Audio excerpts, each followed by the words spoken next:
Edo 2020. Obaseki don promise Agbede community trailer park, new roads and other ogbonge things to take boost their economic activities. Governor Godwin Obaseki don call on the leaders and residents of Agbede for Esako West local government area. Say make dem give in administration 10 hectares of land where im go construct trailer park, come still add other correct structures join am wey go improve economic activities for the area. The governor can still promise them saying go construct more roads and other infrastructural facilities wey go make their welfare and livelihood dey kampe. Governor Godwin Obaseki will be the candidate of the People's Democratic Party (PDP) for September 19, 2020 gubernatorial election for Edo State. Now he talked this one during his re-election campaign rally where he do for Agbede. For the address where he summoned the party faithfuls where he did Ward 7 for Agbede, Governor Obaseki thanked the people well for the support wey dem dey give am for the last 3 years and 8 months. Can still promise them saying go sustain the development wey he don achieve for Agbede if they don't re-elect am.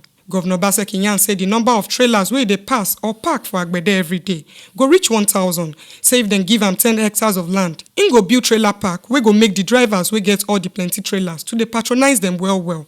And this one go come bring ogbonge economic activities for Agbede land. We can see Governor yarn say this election na for freedom and na freedom from oppression and godfatherism. He talk say na this election go free Edo people from selfish and self-centered politicians wey dey Edo State. For Ward 6 wey dey Jagbe, Governor Obaseki come clap hand give the electorate on top say na all of them vote for am for 2016 election.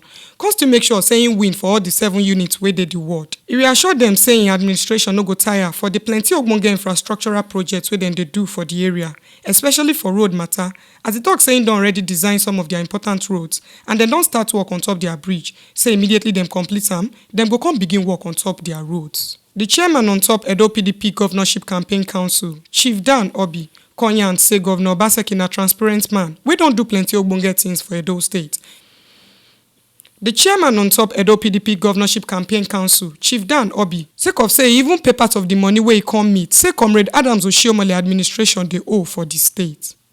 This one na the ogbonge informate wey we don carry come give una on top Inside Edo Today.